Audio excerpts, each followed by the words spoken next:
again, everyone, and welcome to another episode of Alumni Chats, a weekly podcast featuring alumni from the Department of Broadcasting and Journalism here at Western Illinois University. My name is Buzz Hoon. I'm the host of the podcast. I'm also the interim dean for the College of Fine Arts and Communication. Today, I'm talking with Tegan Orpet from the class of 2002, and I cannot believe it, Tegan. It just seems like yesterday. I saw you setting in, I think it was advanced audio production class, and it seems just not too long ago. How are you doing? And welcome to the show. I know. Well, thanks for having me. And yeah, it doesn't seem like that long ago. People can do the math, but I'm thinking, oh my goodness, like I cannot believe I've been out of college that long. It really doesn't seem like it's really been that long either. But yeah, it's a pleasure to be here with everybody to talk about my life, my time at Western Illinois University, and kind of, where I am now. And hopefully, I can maybe inspire some of the young broadcasters out there that, are thinking about it, but might not be sure if this is a career for them. Absolutely. So won't you tell everybody where you are, what's going on, and what kind of things are going on in your life?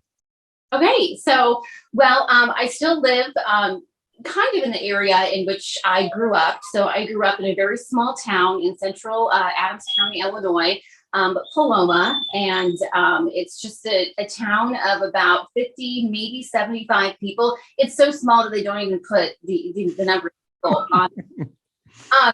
We live down the country. I grew up on a farm. I was a farm girl. So outside all the time, always using my imagination growing up. And I think that's what's kind of filtered my love of broadcasting and storytelling, is because you told your own stories when you were younger, and that creativity that kind of came with it. So, but yeah, I grew up there. I graduated from Camp Point High School in Camp Point, Illinois, not too far from my hometown. And in high school, I was involved in a little bit of everything, really. I just kind of made things very diverse. When I was in high school, I was a member of the band. I was a cheerleader. I kept baseball stats. I was in drama club, Spanish club. So I had a lot of interests. And from there, I was actually on the golf team as well.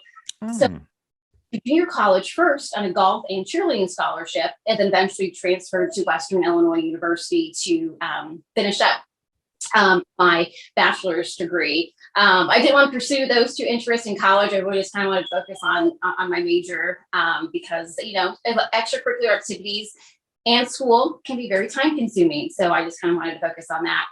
Since then, I have been in the television industry for almost 20 years and love it. I've been in the same station in which I got my first job. So I really haven't left where I've been, but I really wanted to come back to my home area and really connect with, the friends and family I had here, and of course, connect with the community and the tri-state area in which I work now.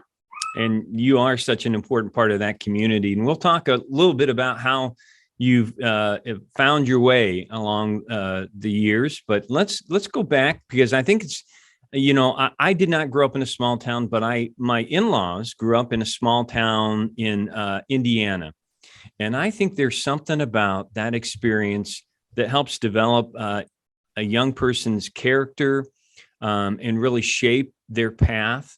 You said a little bit about growing up on a farm and being outside all the time. How do you think that impacted you in terms of where you are today? I think it really made you appreciate absolutely everything in life, because growing up in a small town, growing up on a farm, you really had to work for absolutely everything, especially just even as a young child, daily chores. Well, we wanted eggs. We went out to chicken coop and we had to pick the eggs. You know what I mean? And my dad instilled very good work ethic in us, that even though we had two girls, we did everything. We mowed and we cleaned the house, and we had chores just like most. But I think it kind of creates that work ethic and the drive to always want to do something more And being in such a small community as well, like, you know everybody and you trust everybody. And, you always know that if something goes wrong, the neighbor is going to come down and help you, or the person down the road is going to plow your driveway because you can't seem to get to school that day or to work that day. Or, even as simple as, shoot, I am out of a cup of sugar. You can just go right down the street, in case for us, a half mile down the road, and be like, hey, can I borrow that?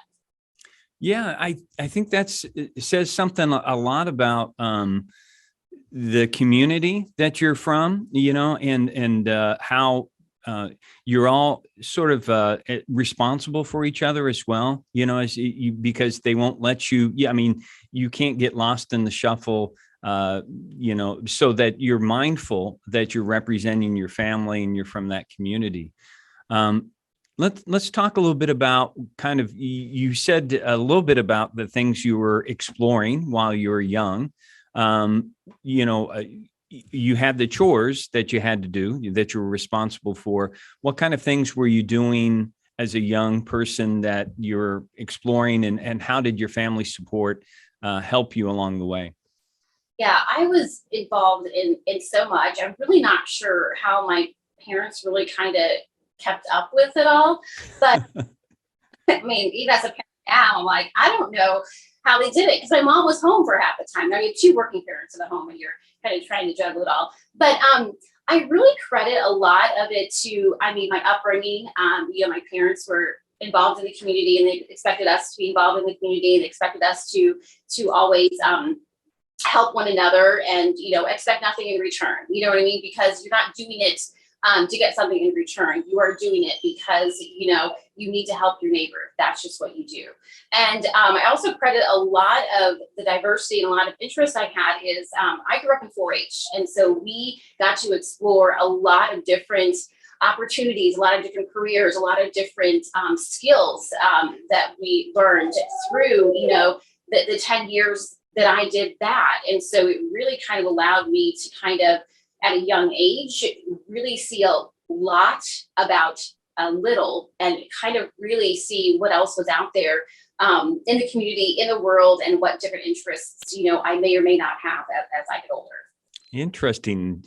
Did you attend state fairs and compete in some of those events as well?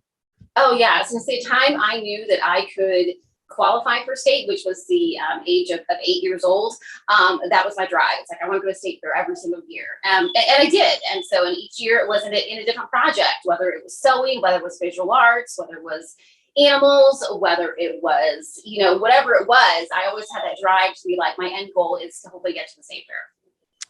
And you revealed a little surprising point about yourself. I did not know you were a golf athlete. That's interesting. How did that come about? And you must keep active with that? Yeah. So really, again, small town, there wasn't a lot to do. So in the summer times, I had about 3 neighbors, again, half mile down the road or whatever, and they were all boys. And so, we just all hung out. And so they're like, hey, you want to come to the golf course with us? I'm like, okay, sure. Can I drive the cart? Because that's what I do. And then I was like, can I try it? At this point, I was a sophomore in high school. And they're like, yeah, sure. And so I picked up the golf club, and it just came extremely natural to me. So within the next year, I and 2 of my friends were the first girls golf program at Camp Point High School, and it's still going strong today. So that kind of progressed into, my senior year, and then eventually into a golf scholarship. But yeah, I just didn't know it until I tried it that I would really enjoy it. Wow, B. And I tell you, I've always been impressed with Camp Point because they seem to have such a diverse but a strong athletic program that allows for their young people to be involved in lots of different things. They do. And you really don't, it's not that you don't hear no very often, but they're like, how can you make that happen? Like, if you want to do this. So like the first year, there wasn't many girls teams. So they're like, do you mind playing with the JV? I'm like, Sure, no problem. Do you know what I mean? And then over the years, it kind of evolved a little bit more. And it's been so encouraging to see now so many girls golf programs that are currently out there. And my son, he's a huge golfer. And so it's nice to see that those schools that we go to, in the summertime, still, I can see the plaques on the wall at their local golf courses that they still have those programs going. That is awesome. And so he's fallen in your pathway there. Yeah. Well, yes and no. My husband is an avid golfer as well. Yeah. I'm not like, but yes. And then really, I want to say on my dad's side, probably back in the early 1920s, we had a professional golfer on my dad's side of the family early on. So it's back in the genes somewhere. Okay. Well, I'm still going to give you some of the credit there. So Tegan, you mentioned that when you graduated high school, you went to another place and you had this opportunity, this scholarship. At some point, you decided that you wanted to finish your degree, though, and do it in broadcasting. How did that all come about? When did you have an idea that you had the urge to be a broadcaster? Well, I love people. I love talking with people. I enjoyed telling stories. I really like that connection. And some of my teachers from elementary school were like, yeah, we figured you'd do this, because on every report card, it was, she talks too much. Attention because she wants to talk, So my teachers were like, yeah, she was totally going to do this. I had no idea. Veterinary science was my first major. Growing up on the farm, I loved animals, and sure. But I just really enjoy people. I really enjoy talking to them. I really like to. I love to hear their stories. I like to hear where they got to where they are now, and hopefully, in part of that storytelling, it inspires somebody. It makes somebody think. Maybe they might do something a little differently. It makes them think that, oh wow, maybe those 10 minutes I have today, I can go volunteer, or, so I hope part of that storytelling allows people to kind of, make some changes, or maybe be a little bit more aware of what's around them. So when you came to WIU, and I guess I might have remembered this, that you were a non-traditional student, meaning you were commuting, you weren't residing here in Macomb. You came from home. So tell me the challenges of that and what you remember early on. Yeah. So actually I carpooled with some other folks from Camp Point. And so each semester we would kind of figure out, okay, can we get Monday, Wednesday, and Friday classes? Like, is this going to work out for us? You know what I mean? And for the most part, it generally did. And so, so for us, I mean, we would get up early in the morning. We sometimes would have a huge break in between classes, but then that allowed us to prioritize and really have good time management, because then we could get our homework done in those 2 hours we waited for the next class that we had. And of course, with broadcasting, you were there late at night. You had to put on that newscast. You know what I mean? And so, I mean, it really at an early age, at 20 years old, it really allowed me to really prioritize, really focus on time management, and really allow me to kind of zone in and probably focus maybe a little bit more without some of the distractions possibly of on-campus life. But I did have friends that lived there that also had a house. So we would sometimes, go over there for a couple of hours and just kind of hang out with them. Oh, good. So let's talk about ways that you were getting involved, because obviously you were involved with the newscast. And so what other things and other people do you remember from that period of time? Oh, you mean my time at Western? Yeah.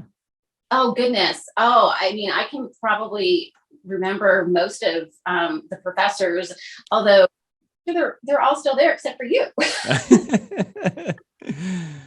A lot of them have retired, and a lot of them, moved to other things. But one of the most things that I think WIU is blessed with, and of course I can only attain to the broadcasting major, is it's a family. Like when you go up there, you are on back then, one of two floors, and you spend most of your time there. Most of your classes were there, whether they were 8 o'clock in the morning or 2 o'clock in the afternoon. And I just remember the compassion that all the teachers had, because there were so many questions and you're going in thinking, how am I going to TD this newscast? How am I going to produce this and make sure that we have this timed out okay? And they always allowed us to make those mistakes, but then they allowed us to learn from those mistakes and then apply those to the next newscast or the next commercial we had to write or the next newspaper article or the news story we had to write. And there was never any judgment. It was, okay, this is what we did this time. How can we build upon it? How can we learn next time? And how can we move on to make the next story that you write even better than the first one that you did? Yeah. You took advantage of some of those opportunities that came your way. And I'm trying to think, how did you transition into that job? Did you do an internship or did you just get to apply and get hired at KHQA after WIU? Yeah. So I had a summer internship. Okay. Where I just kind of helped on the weekends generally. They're put together some VOSOTs and, a package here and there. And then once the graduation rolled around, a position came open. It wasn't the position I wanted, but I wanted a job in television and I knew I had to start somewhere. So I was actually hired at KHQA as a camera operator back then when they weren't robotic. But you literally had to put the headset on. They talked to you. You physically had to scroll that camera across the floor, set the shots, zoom in. Do you want a box? Is it a single shot?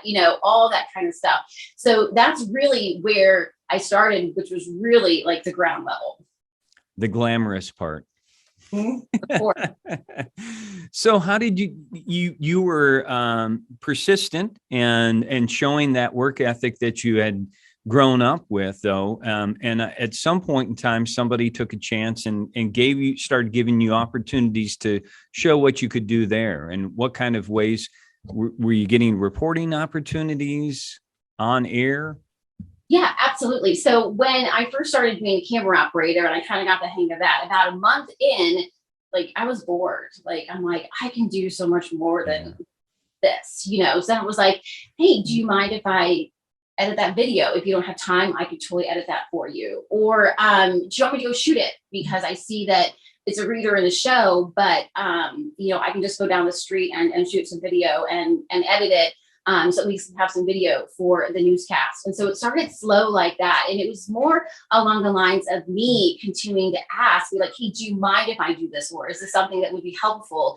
Or I feel like this could be a great benefit to the newscast. And so that turned into, hey, can you go out and shoot this VOSOT for me? Turned into, do you mind going and covering the city council meeting tonight in between the 6 o'clock and the 10 o'clock? Sure, no problem. And then that turned into, hey, would you mind going? We set up this interview with somebody tonight. Do you mind going and shooting that, putting it together for the 10 o'clock show? So it really kind of evolved, I guess, in my persistence, but more so the fact that, I wanted a job, but I knew that I could offer more and that would be beneficial to really help the newscast and the station by the time, the 6 and 10 o'clock rolled around.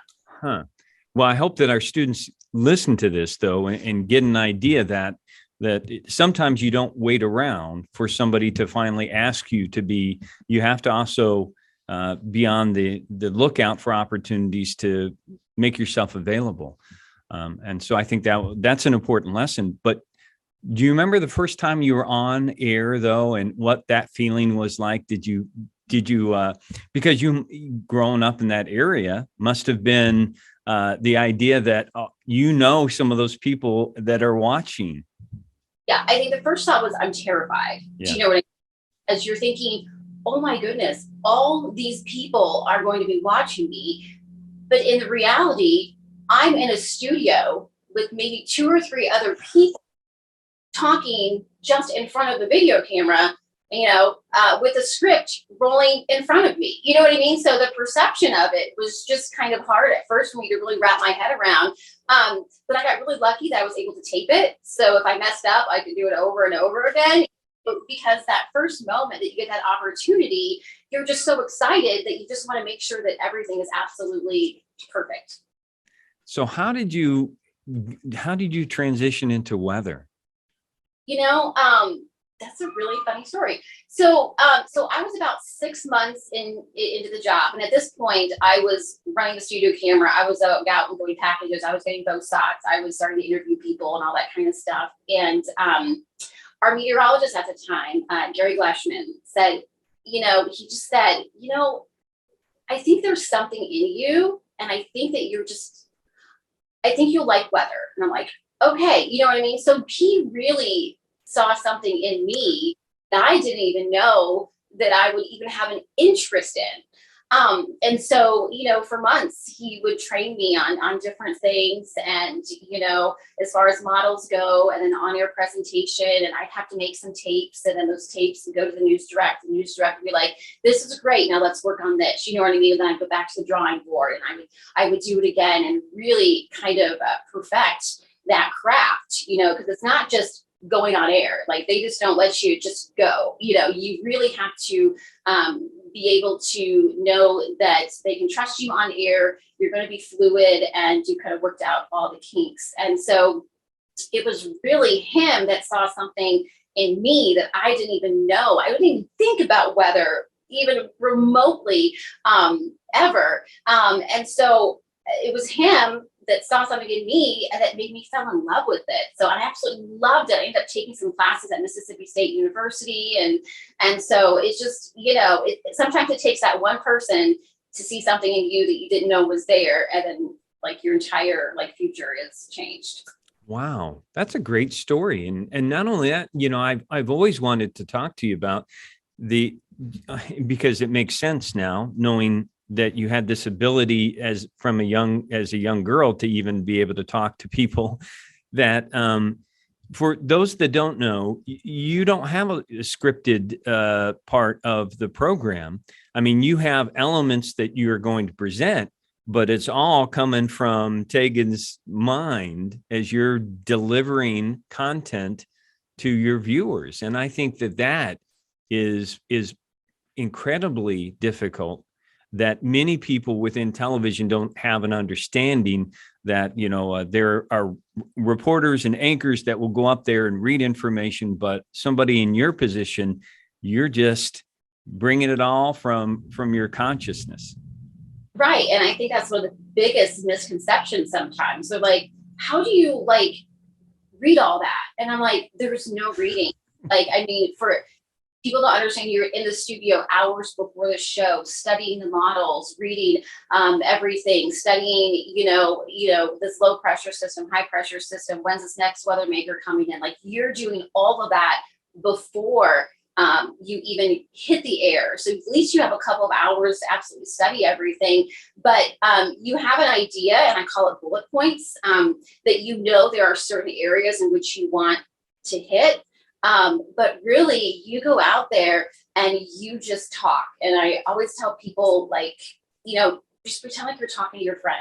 How would you explain this, or explain what's going to happen next week, or this next storm coming up? How would you explain that if you were sitting in a living room talking with one of your best friends?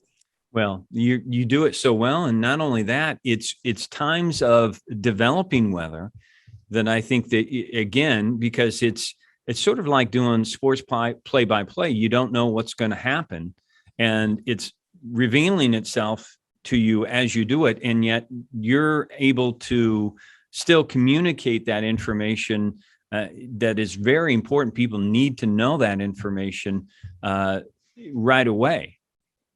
Absolutely. And I think that's probably one of my strongest suits is being able to communicate it in a way in which anybody can understand it.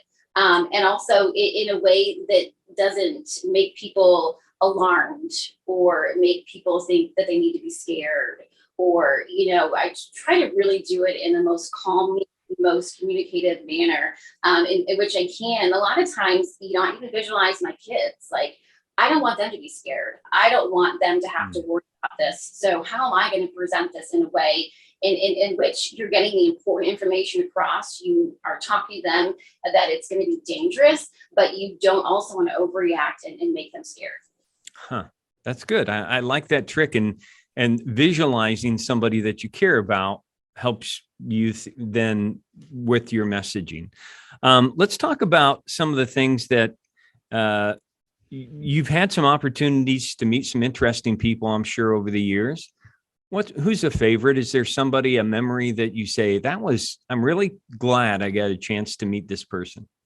Yeah. So, I mean, there's been a lot of people that have come through KHQA when, sometimes something locally becomes a national story. And so I remember probably one of my most famous people to meet, and it was back in, I want to say one of the floods. I can't remember exactly which date, but Harry Smith came to town, and you have not had the opportunity to meet that man. I mean, like, he is one of those ones that not only taught me, but a couple of my colleagues, that you're telling the story, whether it's weather or whether it's, you're telling the story of somebody in the community.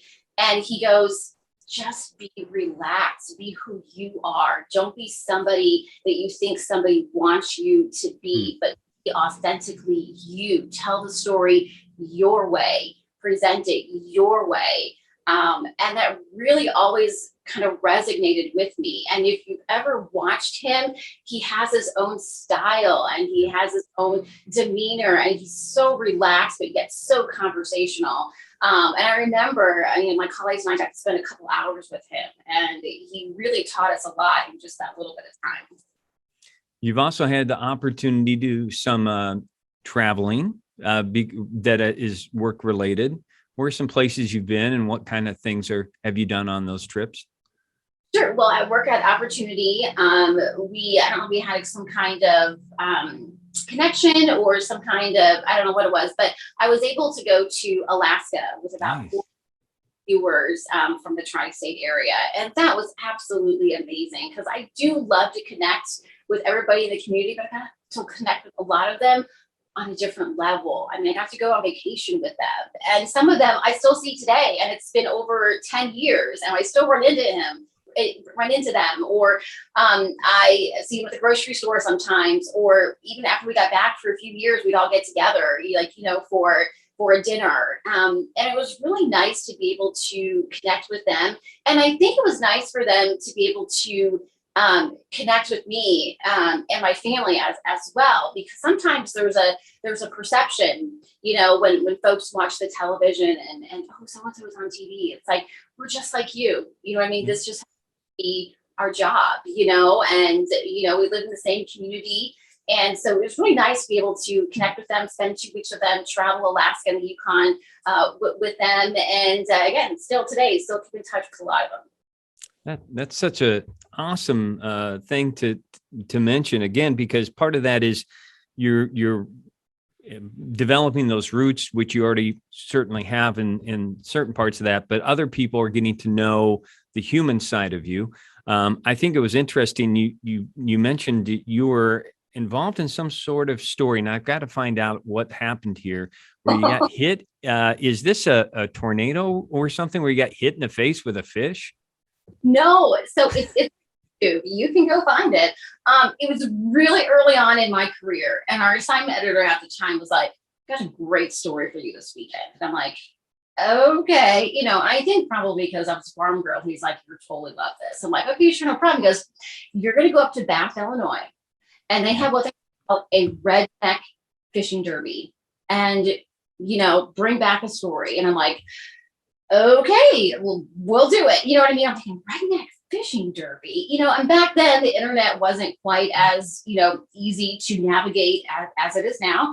And so I was like, "Okay, let's do this." So I get up there, and they're like, they have all these boats kind of like lined out. And yeah, I'm like, "Where are the fishing poles?" And like, "We don't use poles." And I'm like, "Oh, okay." They're like, "We just use nets." They go, the vibration of the motor allows these fish to jump up out of the water, and you just stick your net out there and you catch them. So I was out there in the boat with them. Fish are flying all around me and literally hits me upside the head. I drop my camera. It fall through the boat. Thank goodness. Whew. Otherwise, that would be a really good story for my boss. And I covered the story, but that was such a huge part of the story. I put it in the story. So, so that was probably one of the most probably fun, but yet scary things at the same time. But now still today, it's probably my favorite story. Okay. Well, I'm going to reveal a little bit about myself here, is that my family is from that area. So I know of which you speak. So certainly over the 20 years, one of the major challenges or changes in the media profession is the impact of social media. And can you talk a little bit about what you are expected to do to communicate to people via social media? Sure. I thought it for a long time because that was just kind of way out of any element in which, you start a broadcasting career and for some of it, it's like, you don't want to get too personal. You know what I mean? You don't want it to be all about you, or you don't want to get too personal or talk about yourself too much. With social media, when it first came out, I was just like, oh, no, I'm not going to, blah, blah, blah. I was probably one of the last people at the station to get it because I was just like, it wasn't a requirement at that time.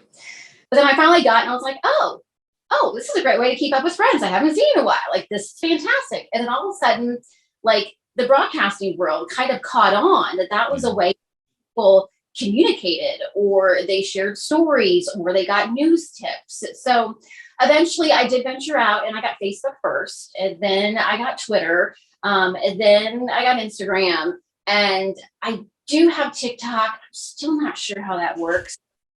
Someday there's going to be some young 20-year-old that's going to come into the station and teach me how to do that.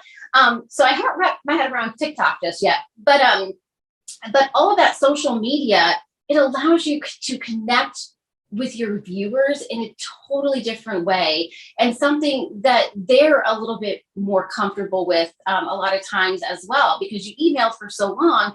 But now it's like viewers can personally then ask me questions on social media, and I'll respond to them. They're like, wow, you responded. I'm like, yeah, you asked me a question. You know what I mean? I'm not going to like leave you hanging, you know what I mean? And so it's like, it's a great way to kind of connect with them on a different level. In fact, I actually had a viewer from the Macomb area inbox me on Facebook with last week's storm. They're like, I'm supposed to travel. Like, I'm scared. Like, where do you think, or what time do you think I should leave? But I have to go because my business is sending me that way. And I was like, okay, here's the time frame. Here it goes, blah, blah, blah.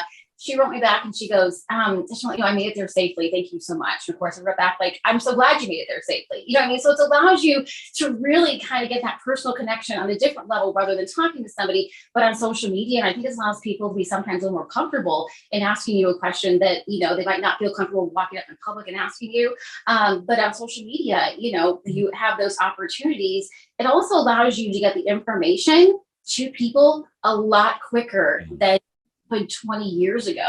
I mean, especially for severe weather, like, you were glued to the television. You're like, is my county going to pop up? When is that warning going to go? Or are we still under a watch? And so this allows us to really get all of that information out and really make safety that top priority. And people get it almost immediately when it happens. And at the same time, they can ask you questions and you can respond to them immediately, especially when you're doing something live on Facebook. You can answer those questions for them in order to hopefully help them keep safe, or to help them make some decisions in what they plan on doing for the rest of the day or the weekend, or whatever they want to do as weather goes. Well, you certainly have communicated something there that I can relate to, because, as a teacher, as a professor, having to connect and communicate on a regular basis with younger people and their motive, what they prefer to do is always challenging. And because I felt the same way, I was a slow adapter to that. So I'm wondering, do your kids ever help you out with like saying, Oh, absolutely. When I first got, when I first got Snapchat, I'm like, how does this work? Like, you literally snap pictures of your face or whatever you're doing, and then you underneath it, and then you send it to somebody, and then it disappears. Like, that's weird, but that's what they're doing. You know what I mean? So, I guess I will adapt, because there's some things I really haven't dived into, because again, I can't start wrap my head around. But as far as the basic social media, my kids have helped me sometimes on doing different things. I was like, They're the insiders. You rely on them. yeah, experts in social media. Yeah. Yeah. So over the years, let's talk a little bit about some of the challenges or rewards of being at KHQA over the last 20 years. What things like do you say this has been a challenge, but then also there are a number of rewards to doing this job? Sure. I think probably the biggest challenge, especially when you go to small market, which most do start out in, is it's once you get there.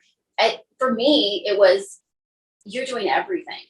You are the writer, the shooter, the editor. Like, what I mean? You have to write the script. You have to put it into the rundown. You have to make sure that video makes it back to the control room. So if they run it, and back then it was tape to tape. I don't know if anybody remembers what that is, but a lot of broadcasters do. But then you make sure that your video was, queued up to where it was supposed to go. You had to make sure that you had so much pad at the beginning of your story to make sure that when they played that video, those 3 seconds didn't cut off the first part of your story. So I think that was probably one of the biggest challenges, is like, you did it all, but then you also had a time frame in which to get it done in. Like, sometimes your story, so you went out at 2:00 and you needed it for 6:00. You had to get it done in that particular time frame. But I think those challenges also made you appreciate so much more when you kind of are in the business for such a long time, that when we have young, brand new journalists coming to the newsroom, I love teaching them. You know what I mean? They have so many questions. And so having gone through the trenches from literally the ground up, it's nice to be able to offer some of my insight or some of my time management, or this is a great step process to go through to get your step done, to make sure that it meets that deadline to get into the newscast tonight. So the biggest challenges was I had to do it all. But at the same time, I'm glad I got to do it all, because it makes me appreciate everything so much more. And that's when when young people come in, I tell them, you're the reporter and you have all this to do, but your job isn't any more important than the person sitting in the control room, running the commercials, TDing the show, anchoring the show. Everybody's job here is just as important. And it takes all those jobs to get this newscast on the air. Wow. And I know that you're a good mentor for those young people, and I'm glad that they are encountering you. So I'm wondering, Tegan, how did you also manage, because I know you have a terrific family. How did you balance work life and also, raising a family? Yeah, very challenging, especially for most that knows news business is extremely demanding. And I was very fortunate that my family saw that early on, and they knew a lot of the sacrifices, the time sacrifices that it would entail, or that it's severe weather, I'm going to have to go. And for my kids, that was the hardest part, was it's bad out, but yet you're leaving. And so I really kind of cultivated over the years that mom's leaving, but it's to keep everybody safe, and it's to keep you safe here at home. So I'm going to go out. You're going to see me on the television. And so when I'm talking to you. So just keep that in mind. But yeah, as far as the demanding of the job goes, even years ago, I mean, it wasn't uncommon to work 14, 16 hours a day, even though you only got paid for 8, but you did it because you loved it. And your family knew that sacrifice, because you knew in the end, eventually you wouldn't be working those long hours. And of course, time management comes into play as well. And we talked about social media and cell phones and work cell phones, and it's everywhere, and it's like, you have to be able to take that and turn it off for a little bit and be a little more self-disciplined. You're not going to miss anything. It's still going to be there when you get back after those 2 hours. Well, I'm just wondering, do the kids ever say, "Mom, you're working, you're supposed to"? All the time, you know what I mean? Because it'll be 6 o'clock at night and I'm like checking, Facebook, or I'm checking Twitter, or just to make sure, because I mean, that's probably one of my flaws, and my family would tell me this too. I don't want anybody to not feel like they're valued. And so when somebody asks me a question, I want to make sure that I get out there and I respond to them, because I wanted them to know that they asked me something and I value that and I want to respond to you. And sometimes it does take a couple of days depending on how busy I am, but I really try not to. I really try to get it done within that time frame. Well, it's that work ethic that rears its head up again to drive you. Our last question, and I appreciate all the time that you've given already, but can you give some recommendations that you might have for a young person that's much like yourself, they're exploring where they want to be, but maybe have an interest in broadcasting? Keep your mind open. And just because one door closes doesn't mean there's not another door that's going to be open. Or in my case, if you apply for a job and they say, "We don't quite have that position, but we have this one," don't be so quick to say no, because even though it's not what you really want, it might lead to something that you really want, or it might lead to something that you didn't know you wanted. Wow, some good words of advice there, Tegan. And I'm just really proud. I'm glad to watch you during the day and during opportunities when there is severe weather. I'm thankful that you are there, and we've always appreciated and been very proud of you from the universities as well. So thanks for being. I'm proud to be a WIU alumni, and again, I could be where I am today without you either. So as a broadcasting department, to anybody that program knows, we wouldn't be where we are without all the lessons you taught us. Well, thanks again for being on the show. Thank you. And thanks to all the viewers for listening and watching every week. If you're interested in being a guest on the podcast or want to recommend someone, just send me an email. We want to hear from you. We also hope that you continue and watch, and generally just appreciate everyone's support. So until next week, stay safe, take care, and God bless.